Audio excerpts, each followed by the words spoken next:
It is another day of wrestling news, and we got a lot of news from Nick Khan to get to. But first, I just want to get to the fact that tomorrow is Multiverse United. Only the strong survive.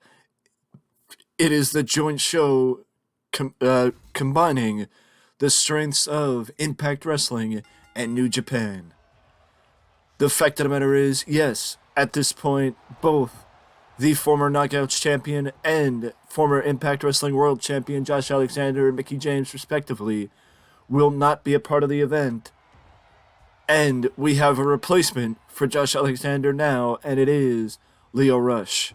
Leo Rush is set to take Josh Alexander's spot in his match against Kushida, and Kushida is looking to build some momentum to April 16th when he gets in the ring against Steve Macklin for the Impact Wrestling World Championship.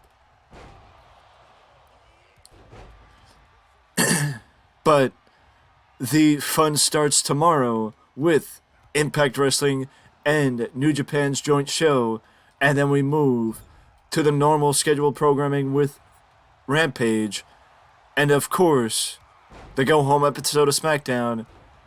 The go home episode of SmackDown alongside Supercard of Honor from Ring of Honor.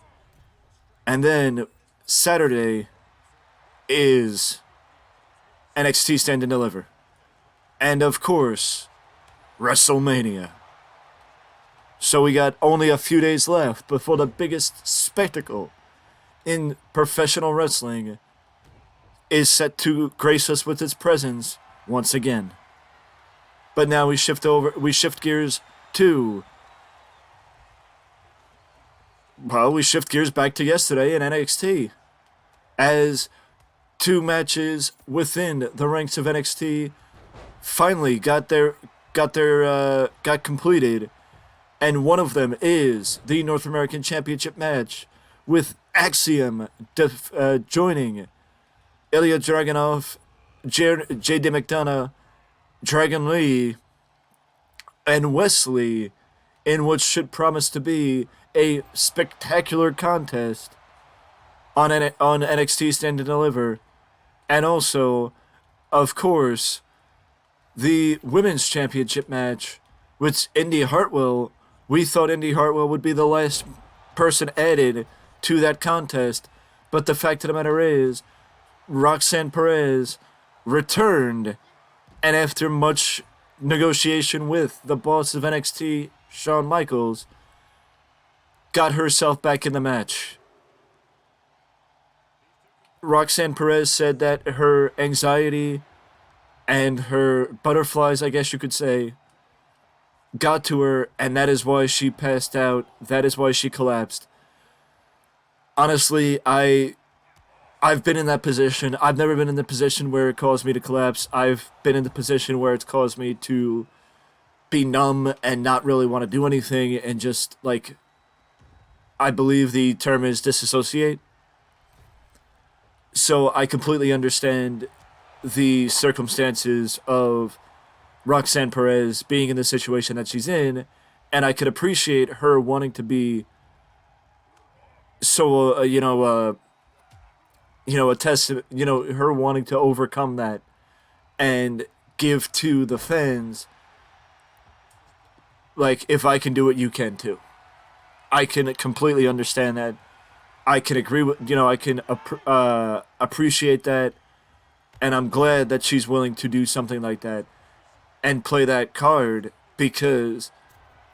or play that role rather, because, us wrestling fans and people just nowadays don't realize, like, they get scared when something like that happens. They think they think because it's unseen, you're unable to defeat it. And the reality of the situation is you're not unable to defeat it. Anything and everything is beatable. You just got to know how to defeat it. And if you know how to defeat it and get it under control, then that's what counts. You know what I mean? That's what counts. Because when you're able to beat it, when you're able to manage it, it becomes easier to handle. That's all I gotta say. But I applaud Roxanne Perez for that, and I applaud WWE for letting her go that direction.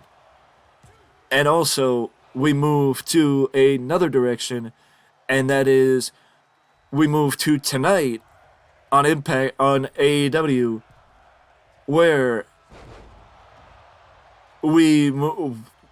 I will be doing a breakdown of tonight's event for AEW, because it's WrestleMania weekend and we got to get the previews out there. We got to get the content out there.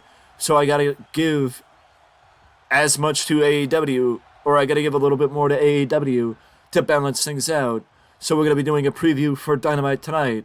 But the reality of the situation is we should be doing a preview for Dynamite next week too, because alongside the Women's Championship match we talked about yesterday, there will also now be a tag team title match, and it is the tag team title match that everybody's been waiting for. FTR versus the Guns. And the reason why it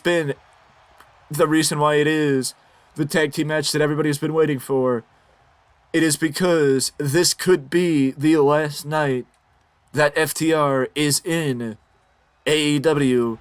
Because if they lose to the Guns on this episode of on next week's episode of Dynamite in Long Island, New York, then FTR is gone from AEW. They have put their contracts and their ability to be in AEW on the line against the Guns for the opportunity to become AEW World Tag Team Champions. And if they lose, we get the answer of where AEW is going. I mean, where FTR is going, rather. We get the answer of where FTR is going, and it isn't to be at AEW. I know it's going to be a spectacular show on Long Island next week, and I hope that AEW makes the right choice. Because we know, as of a couple of weeks ago, that FTR made their decision. FTR made their decision a couple weeks ago. And we know this because Dax posted on Twitter. They made their decision, but they were unable to speak about it at this point right now. So, with that being said, it is pretty obvious that we will find out whatever decision FTR made next week on Dynamite. And an update on something that happened or let off last week's Dynamite, and that is that Matt Jackson and Nick Jackson were taken away in an ambulance. We found out later it was because of the BCC, but also the reality of the situation is Matt Jackson sustained a partially torn triceps. And that is the reason why he got taken away in an ambulance. And though Matt is not looking to do surgery. He is going to have to miss a few months. So it is very likely that it will be a few months before you see the Young Bucks on television again. I wish nothing but the best to Matt Jackson in his recovery, as it seems like this is a very prevalent injury for whatever reason in wrestling today, as someone else, Josh Alexander. Josh Alexander also sustained a torn tricep. That's what made him have to vacate the Impact Wrestling World Championship. It seems like a very prevalent injury in wrestling nowadays, and I wish him nothing but the best as far as recovery and hope he can come back soon.